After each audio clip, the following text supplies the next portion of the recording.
عمرك سألت نفسك ايه هو السر اللي مخلي رايدن ملك الايباد او ملك السولو سكواد؟ ازيكم يا احلى ناس في الدنيا، عاملين ايه؟ ان شاء الله تكونوا بألف خير. فيديو النهارده هو جزئين. اول جزء هو تجميعة اقوى لقطات لرايدن، وتاني جزء من الفيديو هو سر احتراف رايدن وبالدليل. خلينا في الاول نعرف مين هو رايدن. رايدن هو ملك الايباد، ملك السولو سكواد، ملك الهندلة، ملك التحديات، ملك لعبة بابجي موبايل. حرفيا انت بتتكلم عن لاعب ختم لعبة بابجي موبايل بكل الأسلحة، سواء اي ار او سنايبر او شوت جن. النهارده بقى انا جبت لك تجميعة خصوم نار، انا متأكد ان هي هتعجبك. بص ايه من خصم، وبص بيكات رايدن. من اي مكان بيعرف ان هو يستغل الكفر كويس، ما بيطلعش من مكان واحد، ما بيبيعش نفسه، وده اللي بيميزه عن غيره. طبعا الخصم اللي جوه ده واخد سرد عليه كويس جدا، شكله كده بيلعب. هو مش قد كده، بس الخصوم اللي جايه اقوى بكتير. يعني انا شايف ان الخصم ده اصلا فايت في الحيط. انا جبت الفايت ده علشان اعرفك ان هو ملك البيك. انت شايف السرعه؟ العيال اصلا ما بيلحقوش ان هم يشوفوه، بيضرب ويدخل في الكفر، يضرب ويدخل في الكفر. وبرجع اقول لك تاني، دي ما بتجيش لوحدها، انت بتكون متمكن من الحاجه دي، تكون متدرب عليها. بس خلي كل الكلام ده في الجزء التاني من الفيديو. ندخل بقى على الفايتات اللي انا بكلمك عليها. طبعا مش البوت ده. من اجمل واصعب الفايتات اللي بتكون في البيت الصعب. لو شفت هنا الواد شاف الميلوتوف كأنه شاف الموت، رجع تاني بسرعة. هنا قدام السكواد الواد ده كان بيلاقي حنيد بس نوك، عاش. 2 نوك، في ناس وراه، يعني لو فضل واقف هيتجاب. علشان كده لو تلاحظ ان هو بينزل بسرعة. واحد واخد عليه السرد هناك.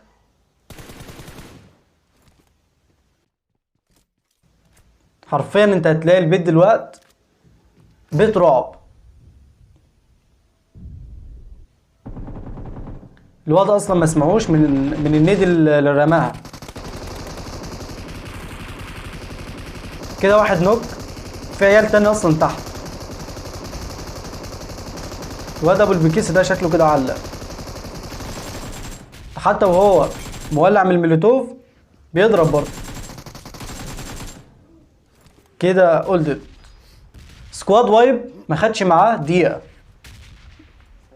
نقول بقى كلمة حق لرايدن. اللاعب ده قفل ملف اللعبة. تعال نشوف الفايت ده.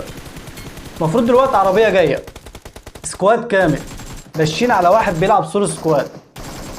في ثانية الا ثانية لقى واحد منهم نوك والباقي كله فول دامج. ازاي؟ ما تسألنيش، هو ده رايدن. يعني انت تكون جايب سكوادك كده، ومرة واحدة وانت داخل على البيت الصعب مثلا داخل تفايت، تلاقي سكوادك كله اللي متهان دامج واللي واقع نوك. هو ده رايدن بكل سهولة، ختم اللعبة. يعني اقل حاجة بتيجي في دماغنا اصلا واحنا في المواقف دي ان احنا ناخد سرد لحد ما يجوا ونبدأ ان احنا نفايت او نشوف هنفايت ازاي. هو خلص الفايت قبل ما يبدأ اصلا. شوف هنا بقى في عمال سكواد، السكواد اللي تحت ده بيلعب. ولما رايدن عرف ان هو بيلعب سحب لفوق عشان يبدأ ان هو يسحبهم واحد واحد، لان حتى لو هو تحت وجاب واحد الباقيين هيجيبوه. تحس ان هو بيدرس الجيم قبل ما ينزل. العيال اللي تحت 4 وهو سولو سكواد. الواد ده ما اسمهوش، بس العيال بتلعب على فكرة. ما تشوف دلوقتي ان العيال بتلعب. المفروض دلوقتي ان هو يبوش. شفت الواد ضرب بري فاير في السموك، وده مش رايدن.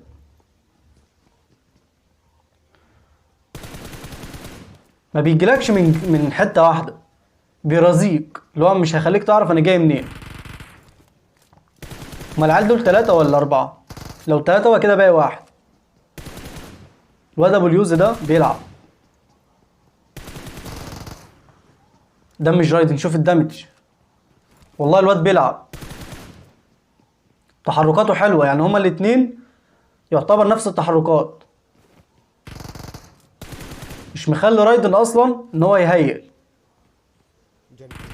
انت متخيل ان رايدن بقوته يسحب من الفايت؟ فده يدل ان الواد بيلعب. هي قفلت ترى للاخير. الواد انسحب من الفايت برضه، اكيد يعني مش هيسيبه. هي طلع هيد شوت وهيسلم، ولا طلقه. معاش رايدن، بيرد عليا بطلقه هيد شوت على حركه. هو الواد اللي هو كان بيفايته ده، هو ده اللي جابه ولا اللي هرب الاول؟ اذا سكر متوت خالص. هنا الزون ممكن تجيبه على فكره. جاب ان شاء الله الحين ان شاء الله. طيب وده كان الجزء الاول من الفيديو. تعالوا نشوف الجزء الثاني من الفيديو، وهو سر احتراف رايدن. في الاول كده لازم نسأل نفسنا ايه اللي خلى رايدن بالقوة والسرعة دي. اكيد في سبب.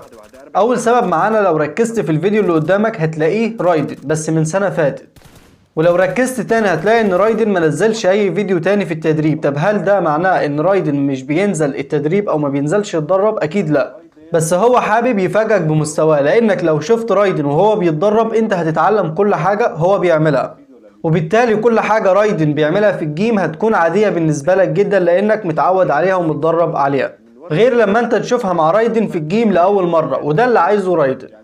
ندخل بقى على اهم جزء في الفيديو، ازاي تبقى لاعب سريع او لاعب قوي.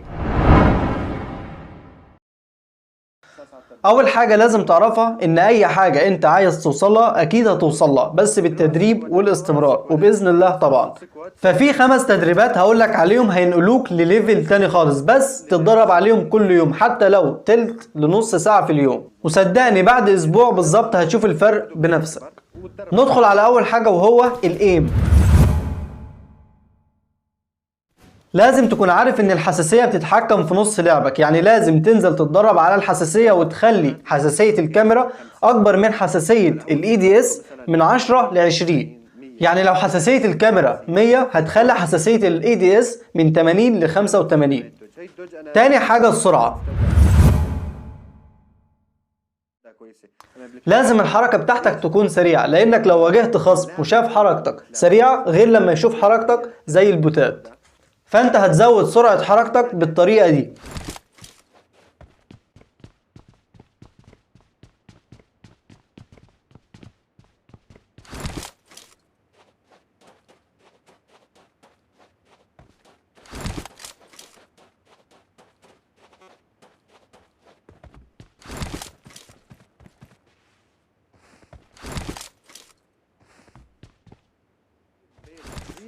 تالت حاجة سرعة البيك. طبيعي لو بش عليك سكواد لازم تخطف منهم 2 على الأقل قبل ما يوصلوا ليك من غير ما يدمجوك كتير، فلازم يكون البيك بتاعك سريع جدا، وهتتدرب عليه زي ما هتشوف دلوقتي.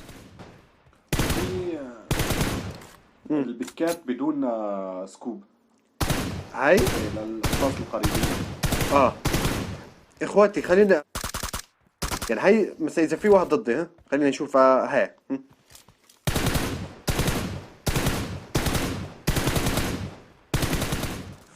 رابع حاجة وهو سحب الرخص، ودي حاجة هتفيدك لو بش عليك سكواد بعربية، وطبعا دي بتواجه كل لاعبين بابجي موبايل، وبكل بساطة هتتدرب عليها بالشكل ده.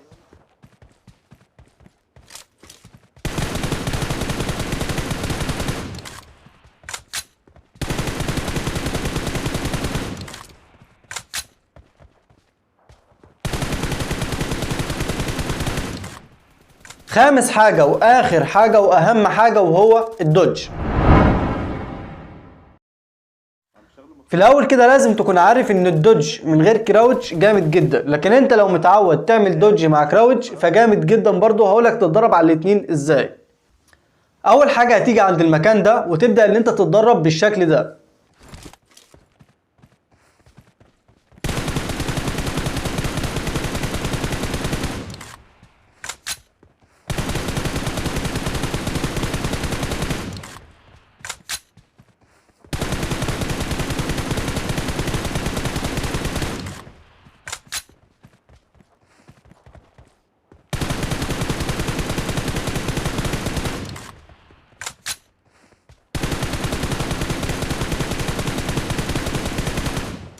وفي الاخر عايز اقولك ان ال5 تدريبات دول مش هياخدوا منك من تلت لنص ساعة في اليوم. وطبعا بعد كل ده اكيد ما تنساش اللايك والاشتراك وبس كده. سلام.